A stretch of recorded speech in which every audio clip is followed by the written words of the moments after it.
Bonsoir et bienvenue encore une fois dans cette nouvelle édition consacrée aux résultats du référendum. Donc nous avons nos deux invités, Jean-Pierre Djaoui, militant et membre du PALICA. Bonsoir.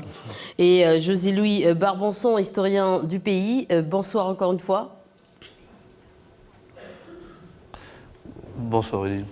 Voilà, donc depuis Nouméa, l'actualité du jour, c'est au moment où chacun analyse les résultats du référendum. Le Premier ministre, Édouard Philippe, est arrivé au pays. Comme vous le voyez sur ces images, il est accompagné de la ministre des Outre-mer, Annick Girardin, et du haut-commissaire Thierry Lataste. Il a rencontré différents groupes politiques, notamment le groupe Calédonie Ensemble, mais aussi le FLNKS et les Républicains calédoniens. Il a rencontré également le président de la province Nord, Paul Niaoutine, et Daniel Goa, président de l'Union calédonienne, aujourd'hui en province Nord, donc cet après-midi.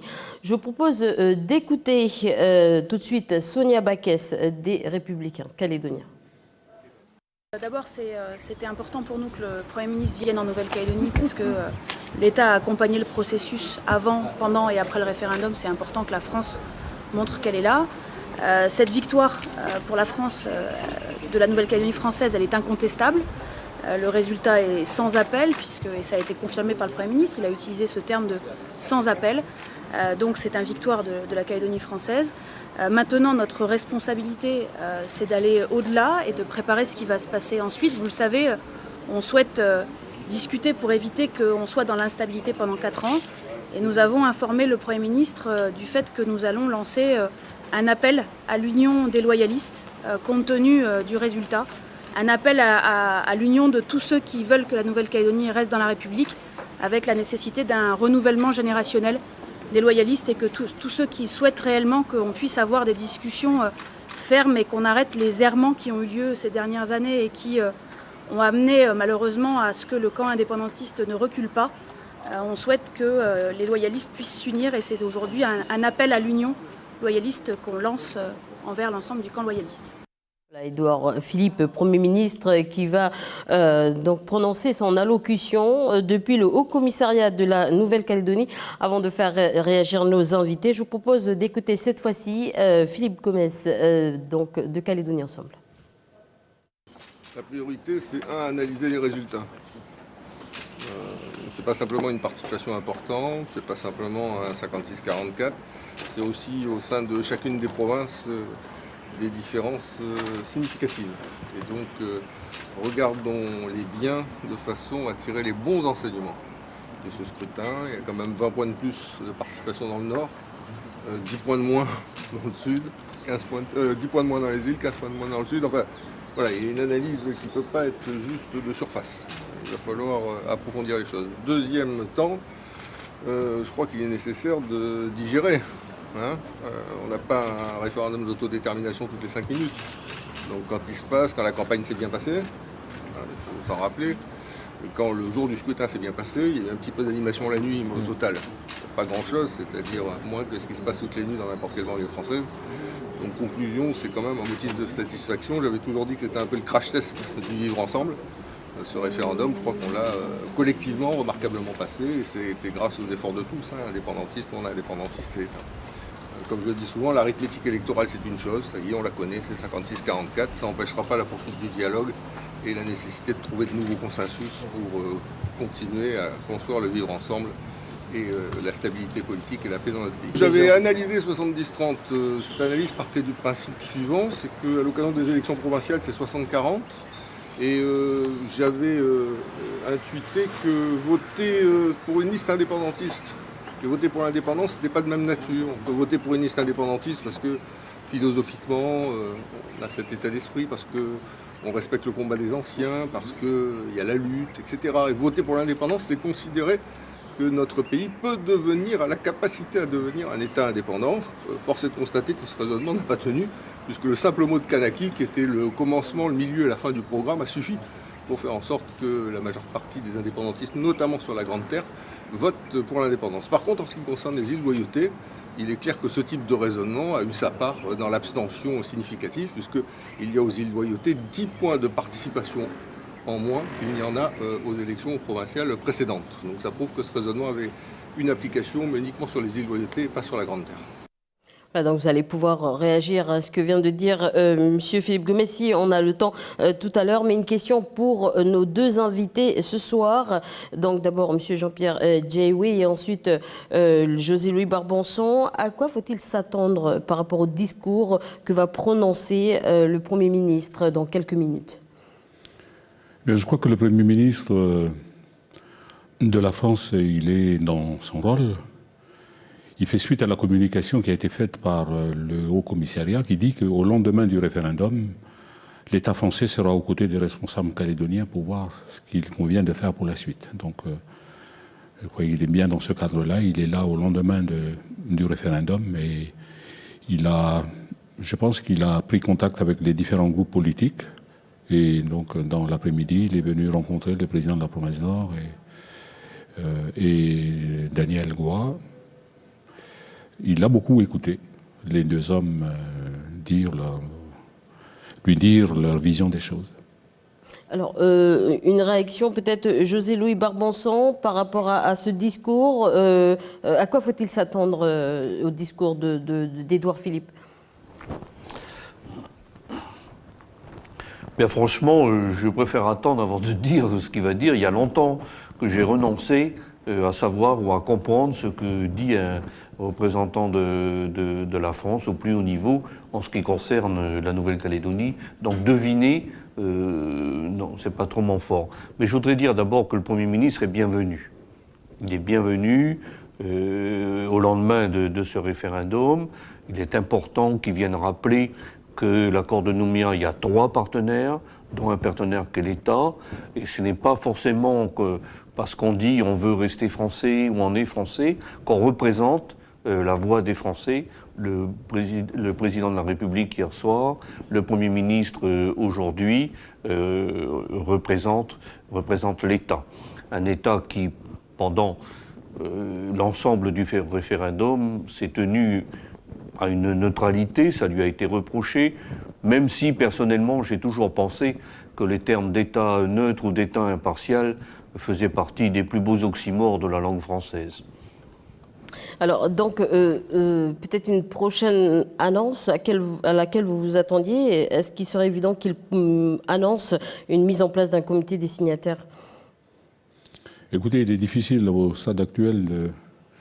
Il est venu ici en province Nord dans le cadre d'un entretien privé avec le président de la province et le président Goua. On attend donc son allocution pour savoir exactement ce qu'il entend faire. Mais en tout cas, ce qui est sûr, c'est que il y a besoin que les forces politiques, les responsables des forces politiques locales se retrouvent pour discuter. Alors, vous parlez justement de forces politiques. Sonia Backès, tout à l'heure, appelait à l'union des partis loyalistes parce que les indépendantistes ne reculent pas. Une réaction? Eh bien, de la part des non-indépendantistes, c'est quelque chose que l'on connaît. Ils n'ont pas fini de s'atteler et finalement l'attelage au lendemain ou la semaine ou le mois qui suit ou l'année qui suit, c'est un attelage qui ne tient pas. Monsieur Barbançon, vous êtes d'accord avec ce que Monsieur Jean-Pierre Jaywe vient de déclarer? On vient de vivre cette expérience. Donc elle est récente à travers la plateforme et tout ça. On voit bien que tout ça est extrêmement artificiel. Et donc ça ne peut pas tenir parce qu'il n'y a pas de fond idéologique et surtout il n'y a pas de fond du point de vue de la conception sociale, du point de vue de la conception économique du pays. Ça va difficilement tenir. Et maintenant, comme j'ai eu la possibilité de le dire tout à l'heure, il y a cette notion de peuple calédonien là, qui a été portée en particulier par les jeunes du FLNKS, et d'un autre côté, vous avez une grande partie des non-indépendantistes qui refusent complètement cette notion, en disant que ça n'existe pas. Donc, alors que Calédonie Ensemble porte aussi une notion qui est similaire. Donc ça va être compliqué, ça va vraiment être compliqué, et ça me semble difficile aujourd'hui de refaire le coup de dire on est d'accord sur rien, sauf contre les indépendantistes. Ça aura du mal à fonctionner quand même.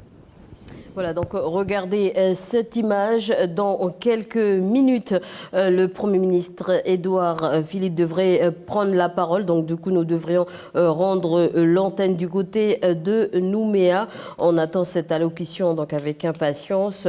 Une question, encore une fois, je vous ai vu sourire tout à l'heure par M. Jaiwe par rapport à ce que déclarait Philippe Gomez. Une réaction? Oui, j'avais le sourire parce que c'est quelqu'un qui parlait de 70-30, 70% pour le non et 30% pour le oui. Aujourd'hui, les choses ont changé. Et bon, il ne l'a pas dit, mais c'était dans sa tête, purger l'indépendance. Quelqu'un d'autre l'a dit.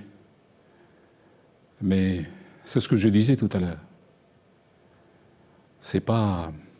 Ça veut dire que nos responsables politiques non indépendantistes n'ont rien compris. Ils se disent qu'avec un non massif, on peut purger l'indépendance, on peut enlever l'idée d'indépendance dans la tête des indépendantistes. Mais comment on peut enlever l'idée d'indépendance dans la tête des descendants des peuples qui ont été colonisés, humiliés dans ce pays? C'est pas possible. C'est pas possible. Et ce que je disais tout à l'heure, je leur ai dit, quand on n'est pas colonisé, ben on ne peut pas comprendre.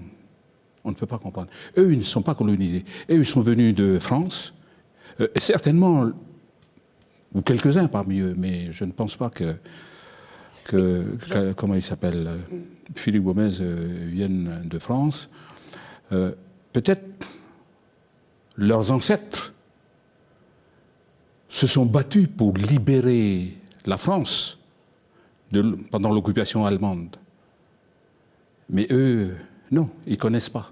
Il y avait ceux aussi, donc ces descendants de colonisés. Je veux parler des membres du Parti travailliste qui n'avaient appelé donc à ne pas voter. Une réaction par rapport à ces déclarations aujourd'hui en voyant ce résultat? Quand on voit une très forte participation des Calédoniens à ce scrutin, ben je laisse chacun des Calédoniens faire leur propre opinion sur l'appel qui a été lancé par le Parti travailliste. Alors, monsieur José Louis Barbançon, une réaction par rapport au fait que le Parti travailliste ait lancé donc cet appel à ne pas voter, et du coup, en voyant les résultats, quelle est votre réaction ce soir? Le Parti travailliste a pris ses responsabilités comme il le prend toujours. Il a pensé que certainement, c'était au vu de ce qu'il disait du corps électoral, que c'était certainement la bonne voie à suivre. Mais quand on voit les résultats sur Puebo, par exemple, où le Parti travailliste faisait quand même quelques voix, sur Wailou et tout, et sur la Grande Terre en tout cas, ce qui est sûr, c'est que il n'a pas été suivi. Pareil sur Nouméa, autrement il n'y aurait pas autant de voix. En revanche, sur les îles, il est certain qu'il y a eu un impact. Quel est exactement, comment dirais-je, l'ampleur de cet impact? C'est très très difficile à dire aujourd'hui. Il faudrait regarder les résultats bureau de vote par bureau de vote. Mais de toute façon, les voix du Parti travailliste sont obligées d'être comptées dans des voix indépendantistes, et c'est pour ça que tout à l'heure je vous disais que, à mon sens, on est plus du côté 54-46, parce que si cette fois-ci elles sont pas là, elles seront là la prochaine fois ou dans la troisième fois. Voilà, c'est ça que je veux dire. Alors, je vous rappelle l'actualité ce soir, c'est aussi cette route provinciale toujours fermée du côté de Saint-Louis. Donc, la population ne peut pas circuler pour le moment du côté de Saint-Louis. Cette route provinciale est toujours fermée. Je vous propose de vous rendre à Kanala, où le référendum est terminé, mais la vie continue. Aujourd'hui, au village, les gens, comme à leur habitude, sont allés faire les courses. C'est un jour comme les autres, mais au collège d'État de Kanala, quelques élèves n'ont pas eu cours, notamment les classes de 3e. D'autres se sont retrouvés en études. Sur les 12 professeurs du collège, 5 ont répondu présents à leur poste. Le reportage de Vanessa Kelly. 1, 2, 3, 4.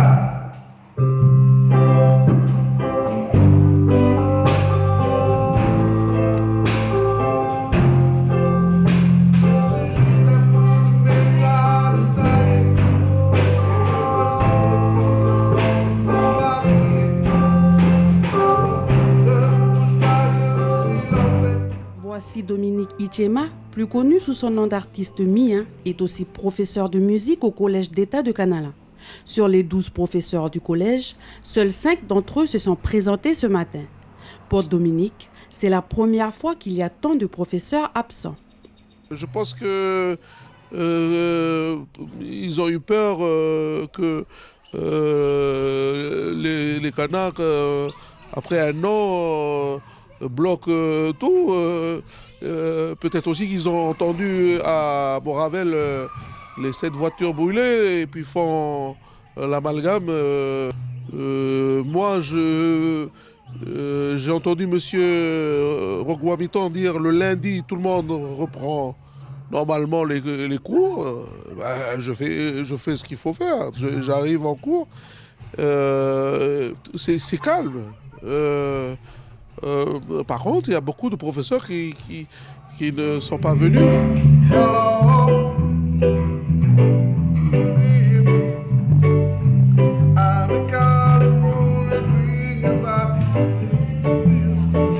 Dominique est originaire de l'île de Lifou et il est installé à Kanala depuis plus de 10 ans. La peur en Nouvelle-Calédonie, il faut l'enlever. Ça fait partie du passé. Maintenant, tout le monde se concilie, tout le monde veut faire un effort, mais tout le monde veut construire le pays. Donc, il faut aller dans ce sens-là. En ce qui concerne les écoles publiques et privées de la commune, les enseignants ont tous répondu présents à leur poste, tout comme les professeurs du collège de l'Alliance scolaire d'Omoin. Alors Jean-Pierre Djaoui, vous partagez la pensée de ce professeur, une réaction par rapport au manque de professeurs dans ce collège d'État de Kanala? Bien, les professeurs qui enseignent à Kanala, ils connaissent l'ambiance qu'il y a sur Kanala. Ils ont entendu, je crois comme tout le monde, les messages qui ont été dits pendant la campagne. Au lendemain du référendum, la vie continue, les choses reprennent, les enfants retournent à l'école, donc les professeurs, ils sont à leur poste. Maintenant, il y a des gens qui utilisent la peur. Et puis c'est aussi une stratégie. C'est aussi une stratégie de mener une campagne de la peur. Et je crois que ce sont des gens aussi qui ont été un petit peu, ils ont eu des informations comme quoi à Kanala il se passera des choses. Et c'est pour ça qu'ils ne sont pas venus. Voilà, comment on fait pour les rassurer? Ils n'ont qu'à, pour se rassurer, il n'y a pas besoin de... Il faut qu'ils s'informent. Mais ils regardent sur Kanala comme partout, dans tout le pays. Au lendemain du référendum, la vie reprend son cours. Il n'y a pas de violence, il n'y a pas de menaces, rien du tout. Non, les choses sont normales. José-Louis Barbanson, la politique de la peur, une réaction par rapport à ce reportage, les profs qui ne se rendent pas en cours? C'est très difficile à expliquer comment une psychose se crée. Et surtout dans un monde aujourd'hui qui est dominé par les réseaux sociaux, qui est dominé par des fake news, qui est dominé par une information qui n'est pas vérifiée, etc. C'est extrêmement complexe. Maintenant, il est vrai que il y a certainement de la désinformation dans la prise de décision de ces professeurs. Mais je veux dire, heureusement, c'est pas tout le monde qui a réagi comme ça. Hein. Je vous rassure, hein, mon fils, il est venu voter à Nouméa et il est retourné à Yingen où il est prof. Hein, il a pris sa classe. Hein. Je veux dire, c'est pas tout le monde qui réagit comme ça, mais heureusement. Voilà, merci pour votre réaction. Dans quelques minutes, on m'a dit, Monsieur Édouard Philippe va pouvoir s'exprimer. Édouard Philippe, donc Premier ministre, qui est arrivé en Nouvelle-Calédonie, rencontrer justement nos leaders politiques, qui va pouvoir s'exprimer dans quelques instants. Nous allons peut-être nous rendre du côté de Koumak, où la vie continue également. Je vous propose d'écouter les habitants de cette commune, des propos recueillis par Prosper Poigou. Nous sommes en plein cœur du village, non loin de l'arrêt de bus. Nous avons rencontré Alice qui a préféré jouer la carte de l'abstention. Pourquoi vous n'avez pas voté? Vous ne sentiez pas de voter pour un oui ou pour un non? Non, je suis pour l'un et l'autre. Si les avis sont partagés sur la question du référendum, les sondages, eux, donnaient un non massif. Or, ce ne fut pas le cas. Bonjour monsieur. Bonjour. Ça va bien? Vous êtes surpris du résultat? On a gagné pour le référendum parce qu'au début, dans le sondage, il dit qu'il va y avoir 30-70. Magdebo, ça a été loupé. Vous êtes surpris du résultat? Dans certaines communes, oui. Non. Non, pas du tout. Non, pas. Nous revenons sur ce plateau car nous allons lancer l'allocution du Premier ministre Édouard Philippe. On l'écoute. Hier, la Nouvelle-Calédonie a voté. Le référendum prévu par l'accord de Nouméa constituait un rendez-vous pour la Nouvelle-Calédonie, mais aussi pour toute la France. Il s'agissait de tenir l'engagement pris en 1988, confirmé en 1998, de permettre au peuple calédonien de s'exprimer sur l'accession de la Nouvelle-Calédonie à la pleine souveraineté. Le scrutin qui s'est déroulé hier est un véritable succès démocratique et populaire. Succès grâce à la participation sans équivalent des électeurs qui se sont rendus très nombreux aux urnes. Succès également en raison de la mobilisation très forte d'une jeunesse qui s'est saisie de cette occasion pour se prononcer et participer à un moment démocratique unique. Succès enfin de l'organisation de ce référendum grâce à un travail collectif que je veux saluer. Je voudrais à cet égard remercier les forces politiques de Nouvelle-Calédonie pour leur participation aux travaux préparatoires dans le cadre des comités des signataires organisés depuis plusieurs mois. Elles ont fait, dans le cadre de la préparation de cette élection, preuve d'un grand sens des responsabilités et du dialogue. Je veux également relever l'action des services de l'État et des communes de Nouvelle-Calédonie ainsi que du gouvernement de Nouvelle-Calédonie qui ont contribué à faire de cette journée du 4 novembre un moment majeur de démocratie. La commission de contrôle des opérations de vote, présidée par M. Francis Lamy, et appuyée par 250 délégués, des magistrats, des hauts fonctionnaires, des universitaires venus de toute la France, a également joué un rôle décisif qui a été salué par tous. Un mot également pour remercier le comité des sages que nous avions pris la décision de créer, qui était présidé par M. Jean Lec, maire honoraire de Nouméa, et qui, dans le cadre de la préparation de cette consultation, a permis de faire prévaloir beaucoup de sagesse et beaucoup de mise en perspective. Je les en remercie très sincèrement. Collectivement, et comme l'a exprimé le président de la République hier, nous devons être fiers de ce rendez-vous. Je note d'ailleurs avec beaucoup de satisfaction que tous s'accordent sur le caractère incontestable du résultat de ce référendum. Toutes les forces politiques que nous avons rencontrées ont salué l'engagement de l'État en ce sens et les échanges que Madame la ministre des Outre-mer a eus aujourd'hui avec les délégués du Forum des îles du Pacifique et avec les experts des Nations Unies nous permettent de penser que ce constat est unanimement partagé. Ce moment constitue l'aboutissement de 30 années de travail, de 30 années de dialogue, mais aussi d'une volonté collective de rééquilibrage politique et économique. La Nouvelle-Calédonie d'aujourd'hui n'a pas le visage d'il y a 30 ans. Ce processus d'émancipation, pour reprendre les termes mêmes de l'accord de Nouméa, a porté ses fruits, permettant que le peuple calédonien se retrouve dans un débat naturellement clivant, sans pour autant se déchirer. Il a pu, comme le relevait par une formule élégante un de mes interlocuteurs ce matin, débattre sans se battre.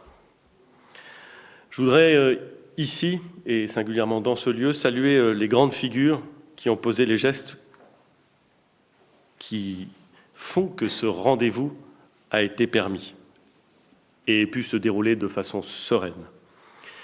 Michel Rocard, Jean-Marie Tjibaou, Jacques Lafleur, Lionel Jospin et toutes les forces politiques de Nouvelle-Calédonie qui ont participé à ce grand débat.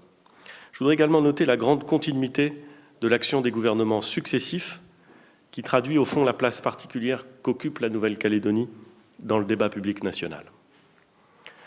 Au lendemain de cette échéance, le résultat est clair et donne la majorité à celles et ceux qui souhaitent que la Nouvelle-Calédonie demeure dans la République. Comme le président de la République l'a dit hier soir et comme je m'y étais engagé, Annick Girardin et moi-même sommes venus dès le lendemain du scrutin pour rencontrer nos partenaires politiques et échanger avec eux sur leur analyse, leur lecture de la campagne, des résultats d'hier et les réflexions qu'ils pouvaient formuler sur les suites à donner à ce scrutin.